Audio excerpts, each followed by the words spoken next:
با لذت‌ترین برنامه لذیذ است روی اکران‌های شما. می اومدید دیگر نیست باور میکنید یک وقت بردین گوش حرفی روح بر باید کنی دورتر راهی نظر باید کنی پیازم نسوزه با میری کرساییتsa گاه بدیها و یا به قول دوئت می‌سرایید. حاضرها امروزها کم است. چند فرزند دارید استاد؟ گفتم بچه‌م هم کاری خطا کرد دنیا همین است زندگی چنین است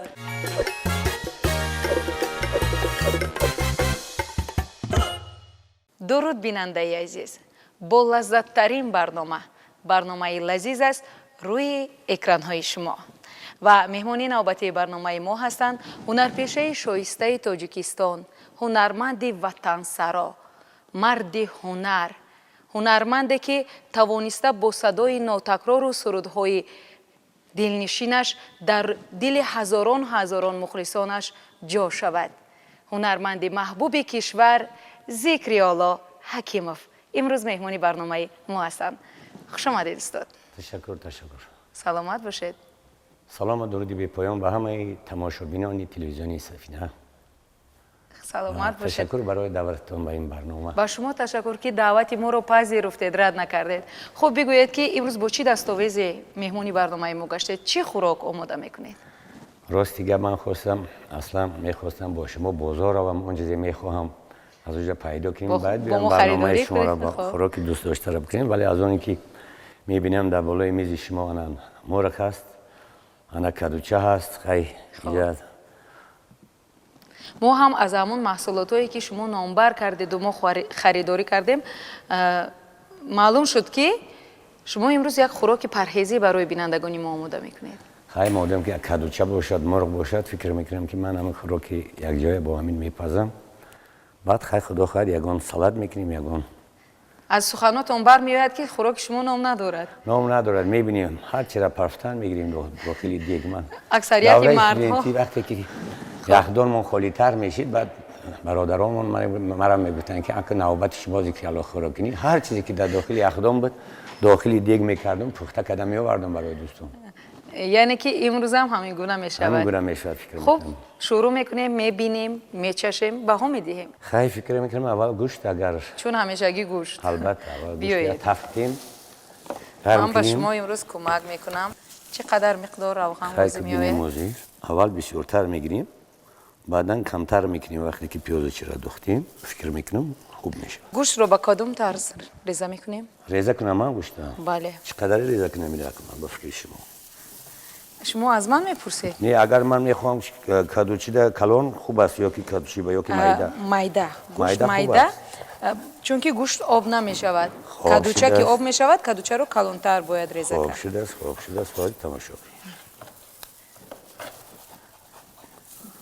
من خواستم برای استودنت‌ها خوراکایی که برای استودنت‌ها میخواستم خوراک پزم اونا بینن هر سالی پیش از درس رفتن این خوراکی من خورده روان آسان‌تر بود برای اونا تست تیار یعنی که نهاری میخواستید آماده کنید؟ تست تیار میشد.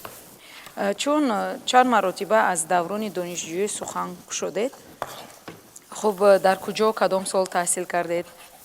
در کدام خوابگاه ایستاده تحصیل میکردید؟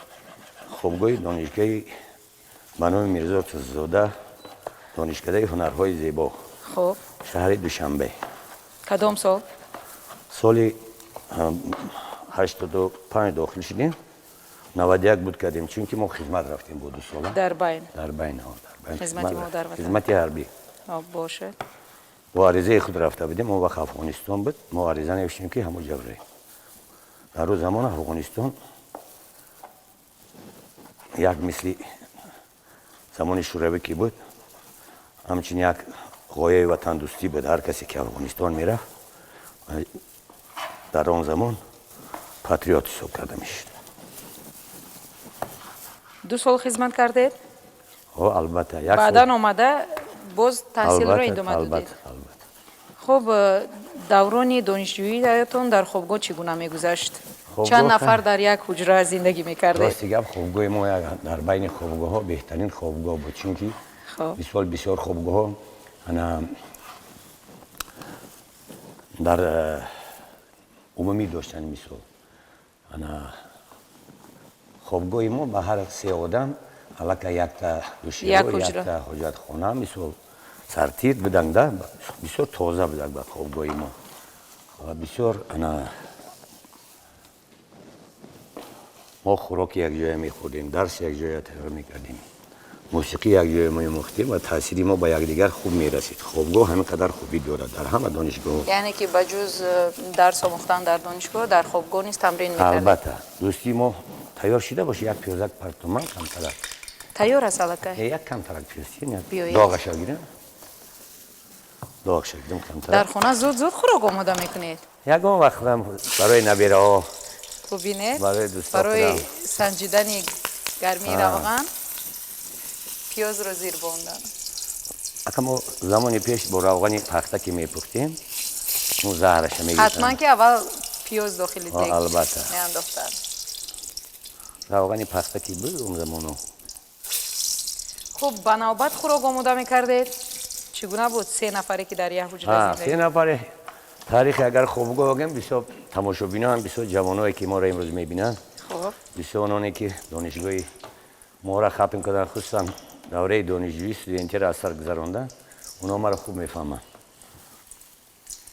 آماده شد می؟ فکر میکنم آماده است بعد مرحمت در خوابگاه ما بنابرای درست گفتیم بنابرای ما خوراک میکردیم با شخصانی بودن که با اویلهاشون زندگی میکردن در خوابگاه ما اویلوی هم بود خانه اویلوی هم بود بسیار وقت از نام می آموختیم اونجا استودیم که بدیم در دوره دانشجویی هرگز یادم نمیره وقتی ما خوراک میکردیم مثال خوراک چی خیلی است اونجا خوابگاه دیگه ماندگیم در جایی که پخت و پز میکردیم عمومی بود می اومدی دیگه نیست باور میکنم یک وقت بردیم چی بود است نمیدونی وقت کامیرا نبود شاید خطا میکردن میبردن نه اون وقت هم زمانی بود که دیگه می اومدی که دیگه نیست دیگه رو نمیکفتی دیگه میکفتی بعد فردا شب نیمی شب دیگه خالی آورده میموندم بعد برای همین دیگه وقتی که خوراک میپختیم یک کس میایستاد یک کس مثلا پروداکت میرفت شما چه یک باری هم نشد که یگان کس رو شما دوست داشتید ممکن شده باشه جوانی را اینجا شما خودتون قیچی میگیرید پرتما باشد پرتوید روغن گرم شد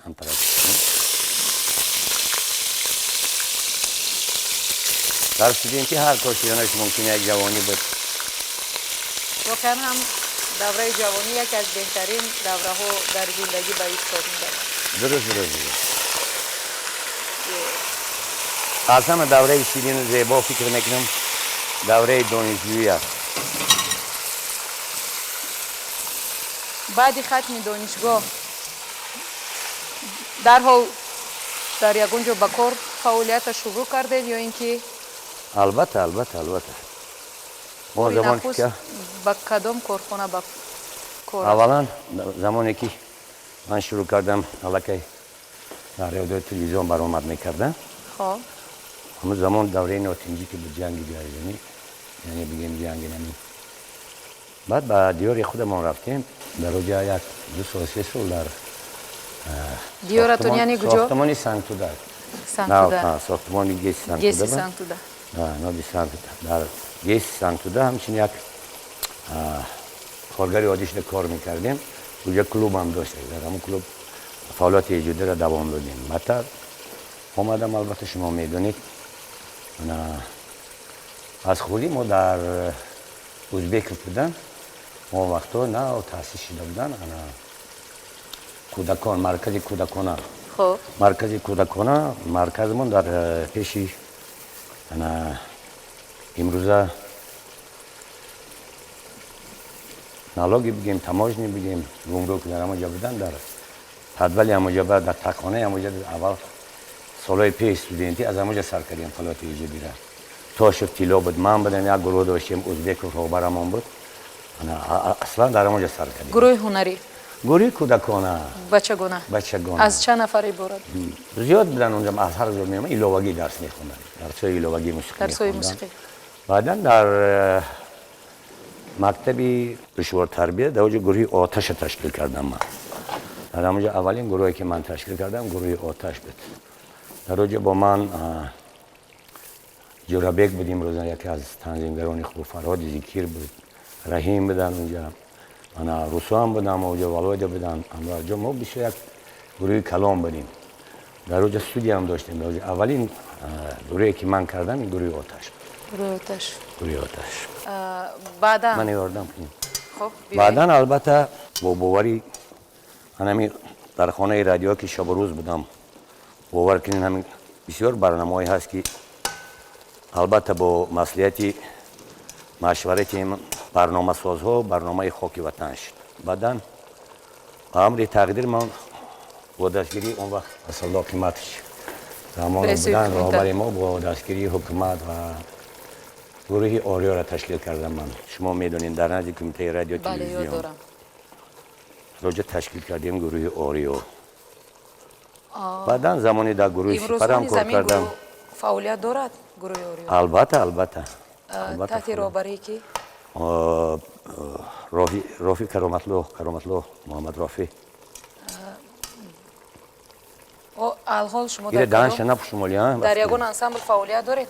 نه چند جا گفتن دعوت هم کردن، راستی گپ سلامتی خوب نبود. نه سلامتیم خوب شد. غیر از این خوراک باز کدام خوراک رو آماده کرده میتونید؟ مرحمت. راستی گپ هم وابسته از پروداکت چی میگیم؟ وابسته از زمین محصولات. چی محصولاتی باشد؟ وابسته از آن یگان چی نیم چی میسازید؟ هر چی پیچی هم کده میشم. بهترین. برای استودنت من خواستم خوراکای استودنتی کنم، تست استودنتو هر سحر کار میروم، وقت تیز وقتی لیبل پوشیدن من تست تیار میکنم. گفته خواستم که یک خوراک برای استودنتو تیار کنم که تا که اونا هر سحر استعمال کرده به درس روند. ها تسترک میشود مثلا تولی باز پوشیدن.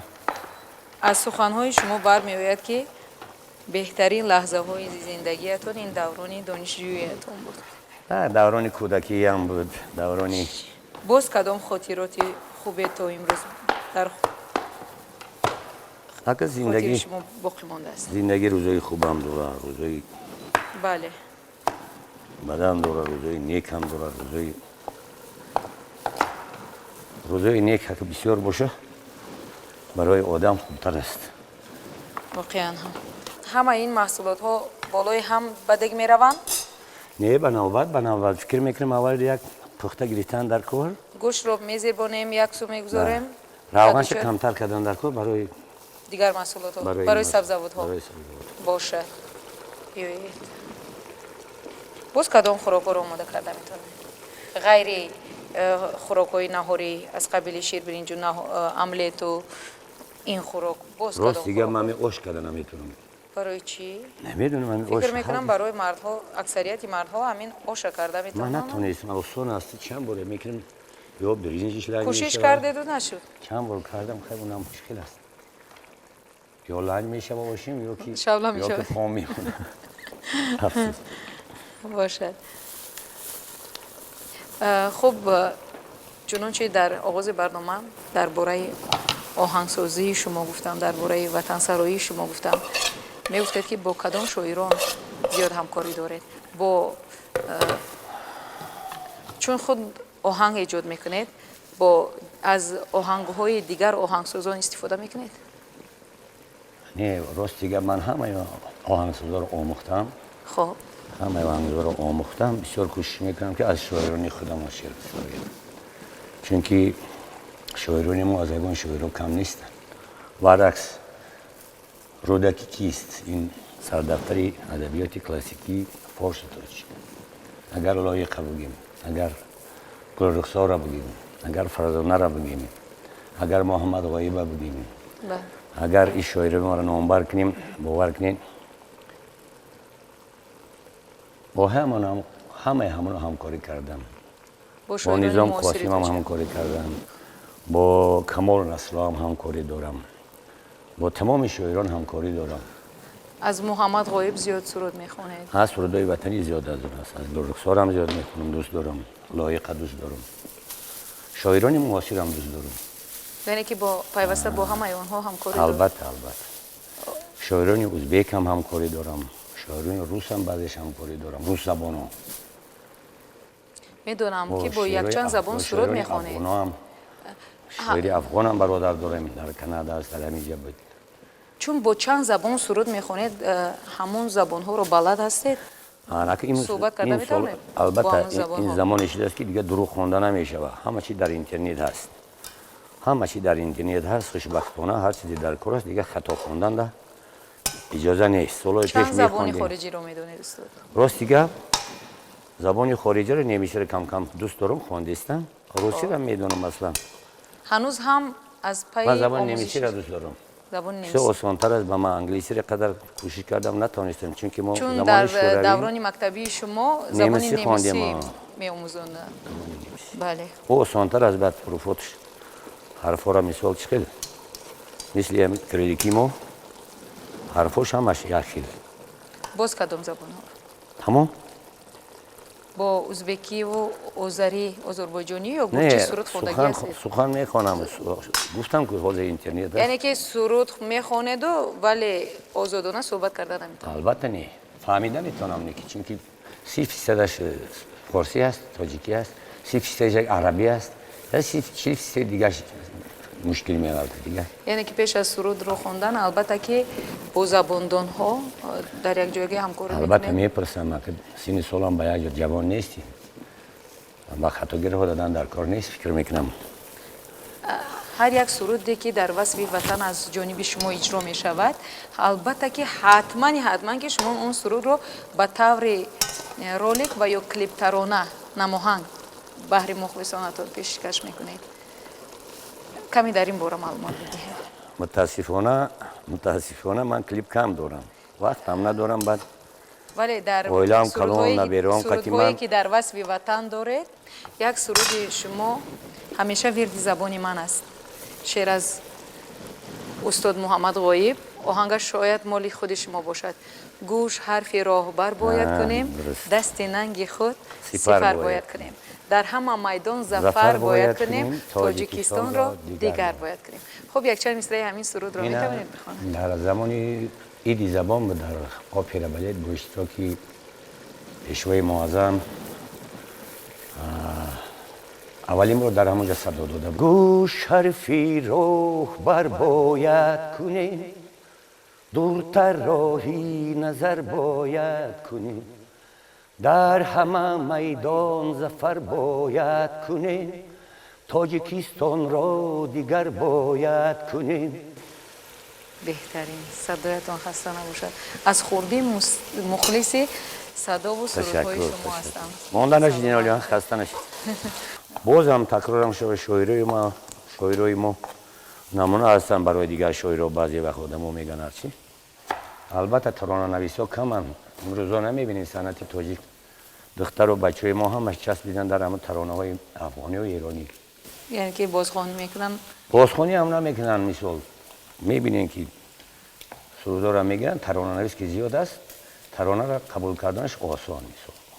غزلایی که ما میخونیم بعضی مشکل میشه برای آدمی بیچاره معلومات نداشته باشه، دور باشه از فرهنگ شعرنویسی مردم، خوش میکنن همونو را.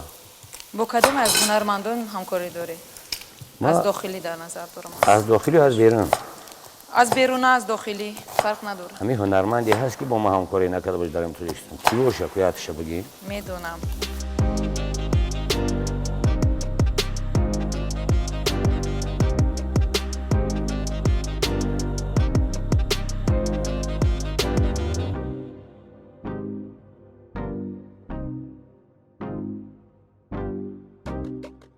گوشت رو زیر بنده یک سو گذاشتن بینندگان عزیز. نوبتی کدوچه شد. اینم هم کم کدوچه رو نیست با مثل مرغ در افغانی بسیار میپذیرم. کم اتک میسوزونم شه با مزه میشه. باشه. کم اتک میگذرونم برای آدمای دیگه نیو، برای آدمای بقوه. چند فرزند دارید استاد؟ من 4 دخترچه دارم، 8 نویره. بهترین. خدا را شکر. همه فرزندان عائله دار هستند؟ یکیش دکتر است. اونا چندین بار دوستانم اومدن راستی گپ فرزندم دانشگاه مدنی استود میخونه اونجا خواندن در کار. وقتی که دیپلم میگیری با کسری با مرگ روبرو میشی بعضیش خیلی دانستن بکن خدا کاری طبیعی بیاسون نیست او کلی بیزی کنی یک دوری بیزی پیشنهاد کنی یگون نفری از این 4 دختر نه کس پیش ما رو انتخاب نکردن یا اینکه نگذاشته نه تالنت هم نداشتن نگذاشتم خودم برای چی وقتی که در محیط صنعت و صحنه به ویا میرسن تالنت چگونه نه یک ندارن دخترکم فرشته نه یگون توش که ذوق نداشت یک دخترچم ذوق داشت ما گفتم از من شهر میکنم بعد یک همکارم علم جان است کمپوزیتور از ازبکستان خب دوستان بعد اونا فایرو کردم از ازبکستان گفتم که ممکن اینجا شهر میکنم معلماش مکتب خوان بود دانشگاه با هم وقتی خوان گفتن که بیشتر تالنت خوب داره سنجیدیم که نداشت نمیشد گفتم بچه‌م هم کاری خطه که دیزاینری تا که دوزندگی تا که او دیزاینری دانشگاه خونده است هر کدامش هر کسب رو انتخاب کردن کدوچه سبز رو دوست می‌دارید راستی گپ من اصلا کدوی تاجیکی را دوست می‌دارم خیلی اینم بعضی وقت برای مهمونا کودکا بسیار دوست دارن خوراکای حاضر زمانیم KFC یعنی چیزا را من دوست ندارم کدوچه ما هم آماده شد بیایید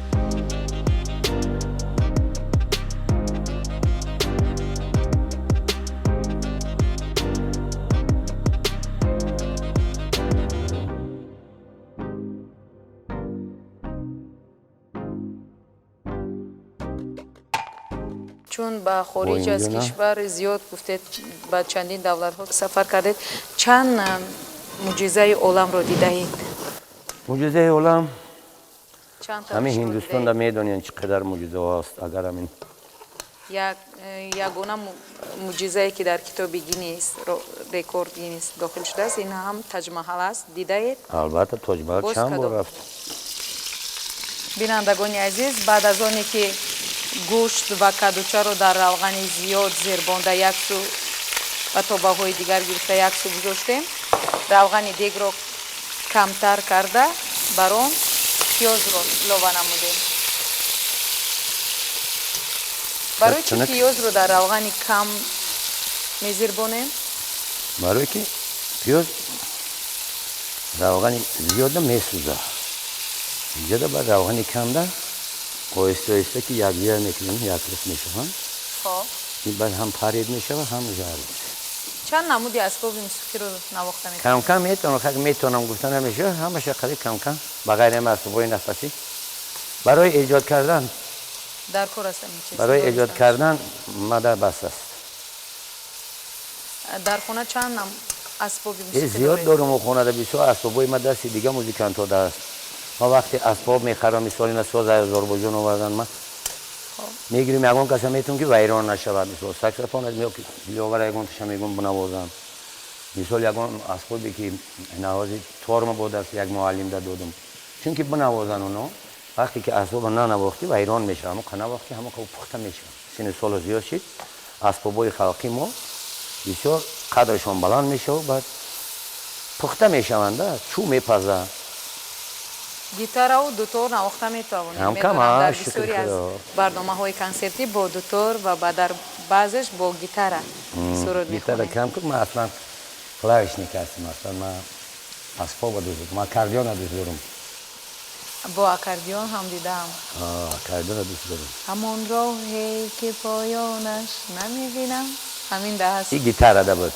بطنداریست اینجا گیتاره بله با اکاردیون کدام سرود خوندگی هستید؟ زیاده آماده ایستاده است ویر زبونم چرخ میزنم و با اکاردیون یاد دارم زی تو دوستم وفاداری به تو جستم وفاداری گذشتم بسد خواهی شب و روزم به بیداری تجربه کرده همین سرود شما همین سالهای آخر باز هم دوباره در سامانه های اجتماعی مشهور شده است. این سرود اصلا ما برای منیجر کرده بودیم اون منیجر خب بعدا با از نو زنده کردیم من باید زیفا هم میخونم بسیار هنرمندا دوست دارن این سرود میخونم ولی یک نوار ویدیویی هست که در تمام سامانه های اجتماعی زی تو آموختم حرفی وای لایف بودم اصلی شو مسکو در برنامه آنلاین داشتیم خب بعدی اما این نوار از مسکو هست نه مسکو آنلاینی بود ما در استودیو خواندم لایف بود برنامه لایف و آواز زنده باید میخوندیم در همون استودیو همونجا ما سروده زمزمه کردیم در استودیو. امروزها چی نقشه داره؟ سرودای کلاسیکی خودم اکثر بعضیش نو از نو زنده کردم. در چند ژانر سرود خوانده می‌تونید؟ زیاد هر ژانر. در قریب که میدونم که در 6 مقام میتونید. کم مقام مکتبی بزرگ است آموختم. مثل ادرنالین است. یا وقت عادت کردم دیگه از همونجا بیرون برآمده قریب نتونستم. دریا دارم. باور کنید. مقام مکتب بزرگ است. اپرا کمتر فکر می‌کنم. اپرا خواندم اکوردیجور. اپرا من پستانوف که گلوس معلمای بزرگ درس دادن. من احمد باباکروف هم خدا شادروان درس داد چشمو. بعد یک سوالش دادم. نرزو خیرالله لطیف استادی ما بود. انا امیر و مرا درس دادن خدا اونم شادروان شدن معلمای من. سعادت و مرا چیارا درس داد است. محمد جان و خور هم قریب همه معلمان زبان روسی بودن. با زبان روسی حرف می‌زدن و گپ می‌زدن و می‌آموزوندن. فاکولته کارهای معدنچی معرفتی شعبه خاردریجی رو من تمام کردم. چون روسی گفتید بیاید یک سرودی روسی میخوانید. Ты в сердце моем навсегда, как яркая в небе звезда. Ты лишь не искал покой свой и сон потерял. Красавица ты моя, любовь моя милая. Красавица ты моя. Пёзум, нас уже бамили красавица. پیازی ما سرخک شد. فکر میکنم نوبتی گوشت و کدوچه هم رسید. خیلی بسم الله الرحمن الرحیم کنی ببینیم چی میشه. الله مهربان است. Ты в сердце моем навсегда, как яркая в небе звезда. Ты лишь один искал покой свой и сон потерял. Красавица ты моя, любовь моя милая. Единственная моя, ты необыкновенная. Красавица ты моя, любовь моя милая. Единственная моя, ты необыкновенная. آفرین. 4 دختر دارید، همسر دارید. فکر میکنم وقتی خوراک پختن هم نیست در خانه و از شما شاید طلب هم نکنن، ولی باز هم خوراک میپزید یگان باری شده است که کم یگان بار برای همون میام. برای همین چی میگم؟ حواسکی میخواهید خوب یگان وقت نویروام دم میگم اینا خوراکای مادرم میکردگی، اینا خوراکای ما در کو میخوردگی، اینا خوراکای ما در پشتی مال و تهمردگی و پودبانی و اصلوانی خوراکایی هستن که اونو دیدگی نیستن بیچارو. بعد ما همونا رو کم کم یاد میتونیم. حتما آب دوختن در کار. مرحمت. تشکر. سلامت باشید. چقدر آب؟ یک کاسه؟ کمتره بفکن کمتره دیگه. باز هم علاوه میکنیم. البته. علاقه نمودی ظاهریش جوشیدن خوراک یگان خوریش آماده میکنیم. خوریش آماده کنیم ها؟ میتوانید خوریش آماده کرده؟ میبینیم. ببینید. واقعا هم هر یک هنرمند استفاده کرده از طبع و ذوق خود خوریش آماده میکنه. شاید خوراکش مانند باشد ولی خوریش های یگان هنرمند تا به امروز به هم مانند ناومدن.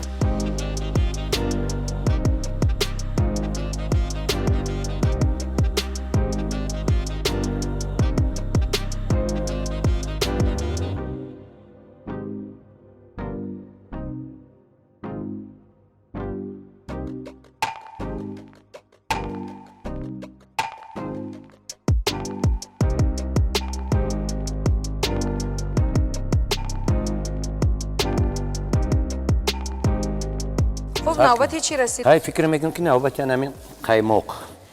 اگر در این خوراک قیماق حتمی است؟ 200 گرم 250 گرم بس بود. من اینجا میرم خیر 5 قاشق میدوزم.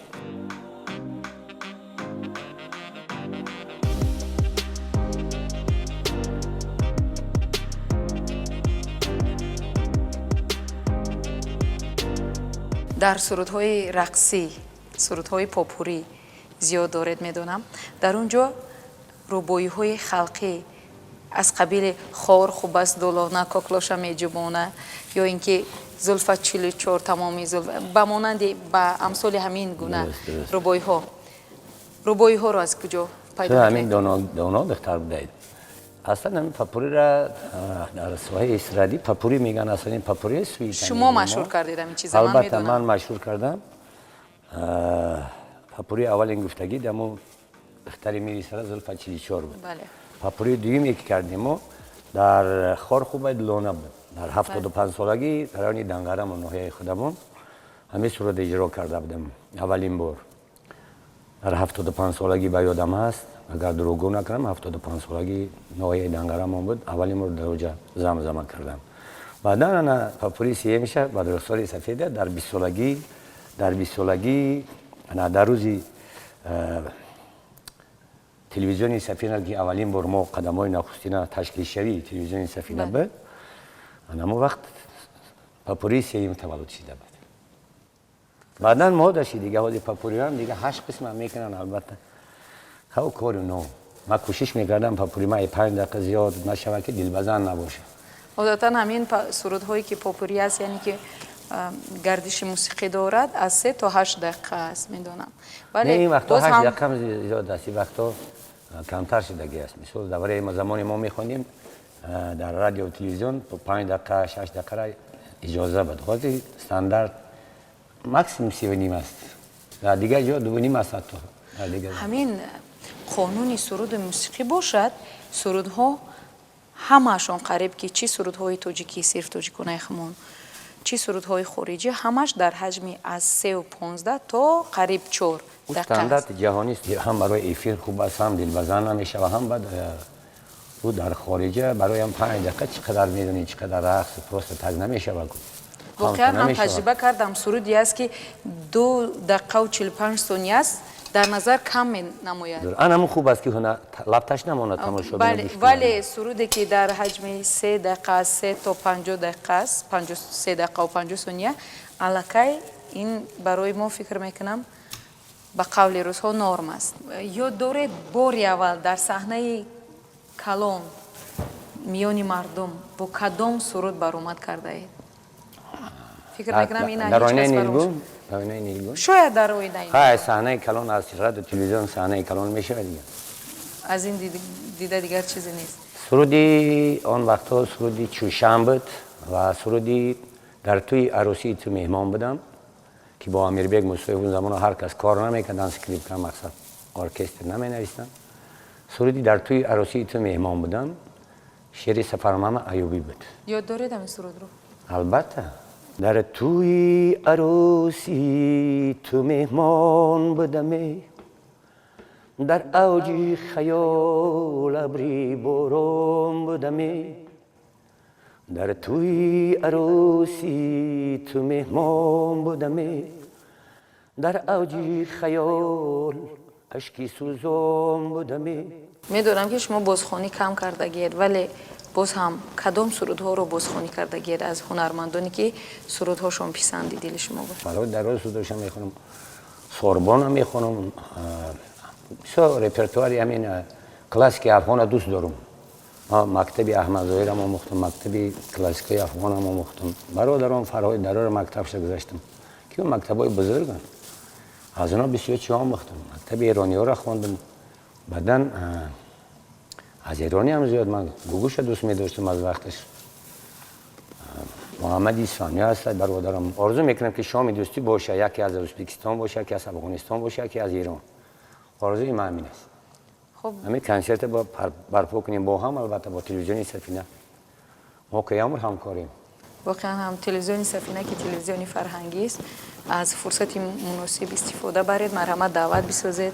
خدا خواهد بعد اون روز معین که شد بعد ما اعلان میکنیم کدام روز کنسرت میشود همه شما با پیشنهاد میکنیم. بینندگان عزیز خوراکی به نام استاد ذکری‌الله حکیمов آماده گشت. خب خوراک رو به این ظرف میکشیم.